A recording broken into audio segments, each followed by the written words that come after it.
এখানে অনেক কিছুই আমি নিজেই একটা পেয়েছি। আমি একটা নিজেই স্বর্ণের বাজু পেয়েছি এখানে পুষ্করিণীতে খেও জাল দিয়ে খেও মাছ ধরতে যারা স্বর্ণের একটা বাজু পেয়েছি, স্বর্ণের চোখ পেয়েছি, আপনার রূপার পয়সা এগুলো অনেকেই পেয়েছে, অনেকেই অনেক অনেক লোকই পেয়েছে। এটা বাস্তব সত্য কথা এটা। রাজবাড়ী জেলার পাংশা থানায় বাবুপাড়া ইউনিয়নের চৈতে গ্রামে রয়েছে একটি পুকুর। পুকুরটির নাম হলো মালো ভাগ্যবানের পুকুর।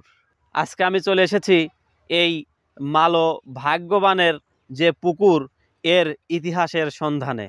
কি রয়েছে এই পুকুরে, কেনই বা ভাগ্যবান বলা হয়, কে ছিলেন মালো ভাগ্যবান, আর এখানে কি কি পাওয়া যেত এখন পাওয়া যায় না কেন, এই সত্যর সন্ধানে ভয়েস অফ ক্যামেরা এসে হাজির। দর্শক শ্রোতা, দেখতে থাকুন পুরো ভিডিওটি, আশা করি আপনাদের ভালো লাগবে। স্থানীয় এক মুরব্বির দেখা পেয়ে গেছি। মুরব্বির কাছ থেকে জেনে নেব এই মালো ভাগ্যবানের পুকুরের খুঁটিনাটি। তার কাছ থেকে সঠিক ইতিহাসটা জেনে নেব এই পুকুরের। আগে কি পাওয়া যেত, এখন পাওয়া যায় না কেন, এই যে মালো ভাগ্যবান তার জীবন বিসর্জন দেওয়ার গল্প কাহিনী। জানা মতন মুরব্বীদের মুখে শুনেছি ইনি ছিলেন একটা ভাগ্যবতী। ইনি একটা মামলায় পড়েছিলেন। ইনি মামলায় যাওয়ার সময় বাড়িতে বলে গেছিলেন যে আমি যদি মামলায় হেরে যাই, দুটো কবুতর নিয়ে চললাম, এই কবুতর ছাড়িয়ে দেব, আর তোমরা এই আমার এই মালধন যা আছে এই পাংশি লোকই সাজা রাখবা। যদি মামলায় জিতি তাহলে কবুতর ছাড়বো না, আর যদি মামলায় ঠকে যায় কবুতর ছাড়িয়ে দেব। ওনার ভাগ্য চক্রান্ত কবুতরটা হাতের থেকে ছুটে যায়। এই মুরব্বীর মুখে এই শুনেছে এই ইতিহাস। কিন্তু উনি কলকাতার থেকে ঘোড়া দাবড়া আসে দেখল যে না, আসার পরই তার বিসর্জনা হয়ে গেছে, মস্তুর জায়গা আছে। 7টা পাক দিয়ে উনি ঘোড়া নিয়ে জাম করে বিসর্জনা হয়ে গেল। হওয়ার পর এই পুকুরে এমন একটা নাম করা হলো, যা চাইতাম তাই পাওয়া যেত। থালা বাসন ঘটি বাটি, আগে তো খুব অভাব ছিল। এই রকম সন্ধ্যার সময় চা গেলে বিকেলবেলায় ভাসিয়ে যেত। দুঃখের কাহিনী, এমন একটা ব্যক্তি, এমন একটা কাঁসার গাবলা, সেই দেখে রোগ হওয়ার পর সেইটা আর দিল না, না দেওয়ার পর এইটা বন্ধ হয়ে গেল। তারপর কি হলো, মানুষ লাইন দিয়ে শনিবার মঙ্গলবার গোসল করতে আসে। হিন্দুরা, মুসলমান, বৌদ্ধ, খ্রিস্টান সবাই আসার পর বিশাল মেলা লেগে গেল এই জায়গাটা। কিন্তু দেখা যাচ্ছে ওই সময় ছিল আমসার বাহিনী, ওনারা এসে এই রাস্তায় দাঁড়ায় টাকা কালেকশন করতো। তারপর কি করলো, ওই যে দিত না তার হাত ধরে অপমানি করতো। তারপর হয়ে গেল এই জায়গাটা সব হোটেল, দোকান পায়, টালারা দিল আমসা করে মাছ দেওয়ার পর এই মেলাটা নষ্ট হয়ে গেল। এখনো এই পুষ্করিণীতে শনিবার মঙ্গলবার এখনো ওই ডুব দিয়ে নিয়ত করলে পরে এখনো বেঁচে সারে ডাব, চিনি, দুধ, খাসি, বুঝলেন, এইগুলো এই জায়গাটা দেয়। দেওয়ার পর আমরা জিজ্ঞাসা করি যে তুমি যে দিলে উপকার কি হয়েছে? হ্যাঁ, আমার এই উপর আল্লাহর দোয়ায় ইনার ওসিলায় আমার উপকার হয়েছে। এই যে এখন পর্যন্ত আমার এই পুষ্করিণীতে এখনো মানুষ শনিবার মঙ্গলবার এখনো গোসল করতে আসে। এই জায়গাটা অনেক লোক উপকার পায়, লোকটা বসে। এই লোক কাহিনী আমার এই পর্যন্ত জানা মুরব্বীদের মুহি এখন চালু পাওয়া যায় না, কিন্তু এখনো ডাব, চিনি, এই মানত শনিবার মঙ্গলবারে পাওয়া যায়, প্রচলন আছে এখনো। আপনারা তো ছোটকাল থেকে দেখছেন, আপনাদের বয়স বেশি, এই পুকুরের পানি কি কখনো শুকাইছে? না, এ পর্যন্ত আমাদের দেখা সিস্টেমে আমরা দেখি নাই এই পুকুরের পানি শুকাইছে। এই পুকুরের পানি কমেও না।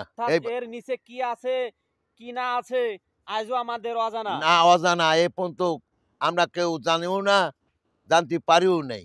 আমি চাই যে এই পুষ্করিণীটা সরকার সংস্থান করে এই পুষ্করিণীতে চারপাশে রাস্তা দিয়ে, চারপাশে ঘাট দিয়ে এটা সৌন্দর্য, যাতে মানুষ আসে বসতে পারে, মানুষ যাতে পিকনিক করতে পারে। মানুষ এত বড় একটা নাম করা পুকুর, এই যে আমরা একবার ডিসি ইউনো সাহেব নিয়ে আইছিলাম, তারা সব মাফিয়ে ধুয়ে গেছিল, কিন্তু শুনলাম যে উপরে যা বসে আছে দোপে নাপতেছে না। আমাদের এলাকার নিজাম মেম্বার সাহেব উনি ঢাকায় গেছিলেন, বললো যে দোপে নামবে, দেরি আছে, আর তোরা যদি এখন কিছু টাকা পয়সা দাও তাহলে নামবে। তাই কবে যে এটা টাকা যে দেবো, এটা 4 কোটি টাকার কাজ, আমাদের তো কাজ দেবে না দেবে ইন্টারনেটে, এই জন্য ওই জায়গায় পড়ে রয়েছে। এখন এই সরকারের কাছে আমরা একটাই দাবি, যে এই দূরত্ব, এই পুষ্করিণীটা সংস্কার হোক, হ্যাঁ, দ্রুত সম্ভব। আর যাতে দর্শকরা এসে এই পুষ্করিণী চালায়, অনুভব করে, পিকনিক করে, কেউ আসে পিকনিক করতে পারে না, বুঝছো, ওই গাছতলা টছতলা বসে চলে যায়। আমার দূরত্ব যাতে এই পুষ্করিণীটা সংস্কার হয়, এই আমার দাবি। আমি শুনে আসছি আমার দাদা থেকে, আমার দাদা শুনে আসছে তার দাদা থেকে, এভাবে শুনে আসছে। তো এই পুকুরের হাজারো বছর আগের অনেক কাহিনী, যদিও অল্প সময়ে পুকুরের কাহিনী বলে শেষ করা যাবে না।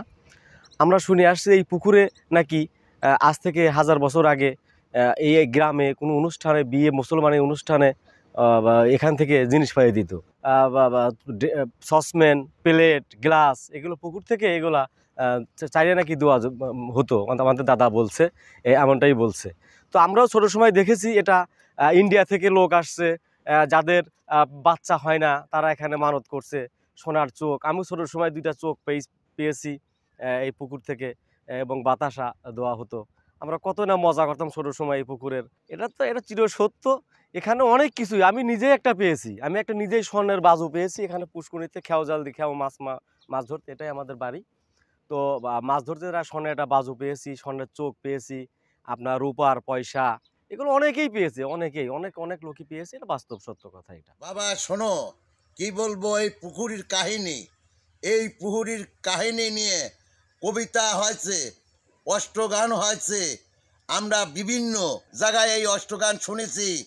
ভাইরে ভাই, শনি মঙ্গলবারে লোক পাওয়া যায় না গ্রামে, নুনির পাতা বাজে নিয়ে বসে যায় লাইন ধরে। ভাইরে ভাই, এই দেশে এক ব্যাপারী ছিল, বসে নুটি বেচতেছে, নতুন পয়সা উঠে গেল, পুরন পয়সা উঠে গেলে নতুন পয়সা এসেছে, কেউ ঠকতেছে, কেউ জিততেছে, ওই তসের ব্যাপারই মজা মারতেছে। ভাইরে ভাই, সঙ্গে মঙ্গলবারে লোক পাওয়া যায় না গ্রামে। বাবা কিন্তু কাহিনী